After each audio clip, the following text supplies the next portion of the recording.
జగన్మోహన్ రెడ్డి గారి ప్రభుత్వం ఉన్నప్పుడు ప్రజలకి తక్కువ రేట్లకే సినిమా చూడాలి, లేదా నిర్మాతలు హీరోలు అన్కంట్రోల్డ్గా ప్రజల్ని లూటీ చేయకూడదని చెప్పని ప్రభుత్వం టికెట్ రేట్లను నియంత్రిస్తూ ఒక జీవో తీసుకొస్తే సాక్షాత్తు ఇదే పవన్ కళ్యాణ్ గారు సాక్షాత్తు ఇవాళ ఉప ముఖ్యమంత్రిగా ఉన్నటువంటి ఉప ముఖ్యమంత్రిగా ఉండి ప్రజల కోసం ఉద్యోగం చేయకుండా సినిమా షూటింగులు చేసుకుంటూ కాలం వెళ్లదీస్తున్నటువంటి ఇదే పవన్ కళ్యాణ్ గారు ఆ రోజు జగన్మోహన్ రెడ్డి గారి ప్రభుత్వాన్ని నోటికొచ్చినట్టుగా మీరెవరు అసలు నువ్వెవరు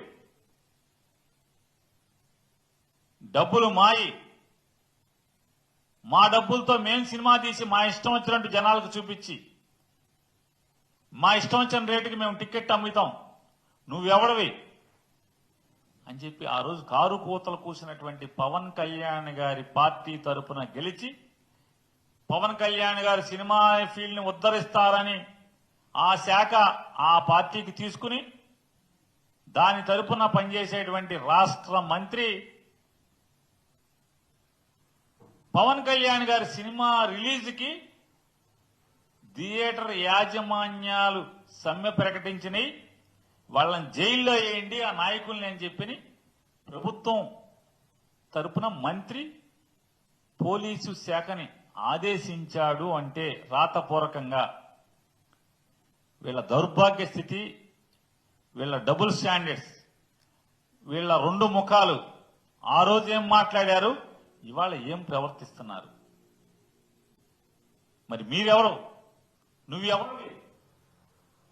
సినిమా నిర్మాతలకి డిస్ట్రిబ్యూటర్లకి ఎగ్జిబిటర్లకి తగు నడుస్తుంటే వాళ్ళకి సమస్యలుంటే నీ సినిమా వాయిదా వేసుకోవాలి కదా, నీ సినిమా వాయిదా వేసుకోవాలి, అంతేగాని బెదిరించడం జైల్లో వేస్తామని డీజీపీకి ఆదేశాలు ఇవ్వటం ఏమంటారు? దీన్ని దివాళా కోరుతనం కాదా పవన్ కళ్యాణ్ గారిది? ఏమంటారు, దివాళా కోరుతనం కాదా అన్న? ఆ రోజు ఏం మాట్లాడావు,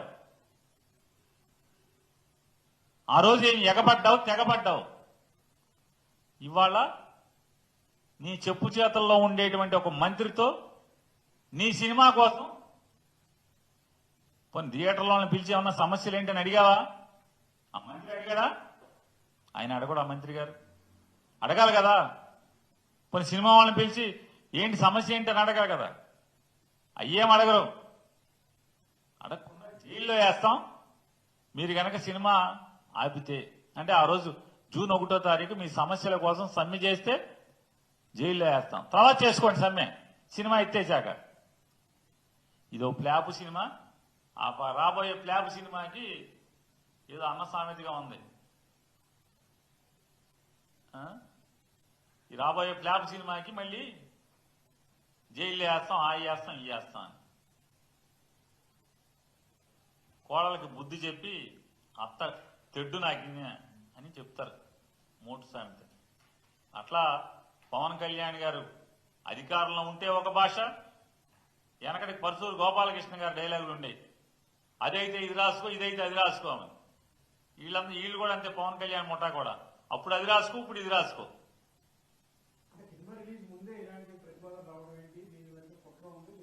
అదే చెప్తున్నానండి, అదే చెప్తున్నాను. సినిమా ఎవరిది? ప్రభుత్వాందా? థియేటర్ల ప్రభుత్వానియా? సినిమా ప్రొడ్యూసర్లు డబ్బులు ఇచ్చేది ప్రభుత్వమా? వీళ్ళే మాట్లాడారు ఇవన్నీ. పవన్ కళ్యాణ్ గారు మాట్లాడాడు కదా, సినిమా మాది, ప్రభుత్వానికి ఏంటి సంబంధం? సొమ్ములు మాయి, మా కష్టార్జితం, మేము చెమటోడ్చి రెక్కల ముక్కలు చేసుకుని ప్రాణాలను పణంగా పెట్టి స్టంటులు చేసి మేము ఎంత కావాలంటే అంత తీసుకుని మేము యాక్ట్ చేస్తాం. సినిమా మాది, మా ఇష్టం వచ్చినట్టు మేము అమ్ముకుంటాం. ప్రభుత్వం నువ్వెవడవా అని చెప్పి మాట్లాడినాడు. ఇవాళ నువ్వెవడవి? సినిమా థియేటర్లని వాళ్ళ సమస్యల కోసం సమ్మికెళ్తానంటే నువ్వెవడివి అంటున్నా. పోనీ పిలిచి అడిగావా? అరే ఒక్కోటి 50 కోట్లు 100 కోట్లు విలువైనటువంటి ఆస్తిలో ఉన్న ఒక్కొక్క సినిమా హాలు మల్టీప్లెక్స్లకి అయితే కనీసం ఆ సమస్య ఏంటో తెలుసా అసలు నీకు? మల్టీప్లెక్స్లకేమో షేరింగా, పర్సంటేజా, సింగిల్ థియేటర్ అయితేనేమో అద్దెస్తావా? కనీసం వాళ్ళ బట్టలు తుక్కునే డబ్బులు కూడా రావట్లేదు కదా. దాన్ని సమస్యగా పెట్టి మాకు కూడా మల్టీప్లెక్స్లకు ఇచ్చినట్టే వారం అద్దె కాకుండా మాకు కూడా పర్సంటేజ్ ఇవ్వండి అని వాళ్ళు అంటున్నారు. ఈయన ఒక మంత్రి, ఇది ఒక శాఖ, ఇది ఒక ప్రభుత్వం, దిక్కుమాలిన ప్రభుత్వం.